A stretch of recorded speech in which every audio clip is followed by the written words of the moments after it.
శివుణ్ణి అభిషేకం చేయడం గొప్పదా? హరే కృష్ణ కృష్ణ మంత్రజపం గొప్పదా? అమ్మవారిని అర్చించడం గొప్పదా అంటే, మీ ఇంటి దగ్గర శివాలయం ఉంటే చక్కగా వెళ్ళి నమస్కారం చేయండి.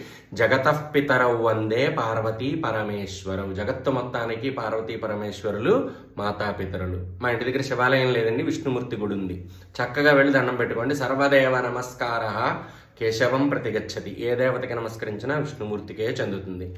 అసలు దేవాలయాలే లేవండి. గోవుకి నమస్కారం చేయండి, సర్వదేవతా స్వరూపం. గోవులు కూడా లేవండి, అడవిలో ఉన్నాను. తులసి చెట్టు, మారేడు చెట్టు, అశ్వత్థ వృక్షము, వటవృక్షము, వీటికి నమస్కరించండి, దేవతా స్వరూపాలు. అసలు నేను ఎడారిలో ఉన్నాను, నమస్కారం చేయడానికి ఏ దేవత లేదు, ఏ రూపము లేదు.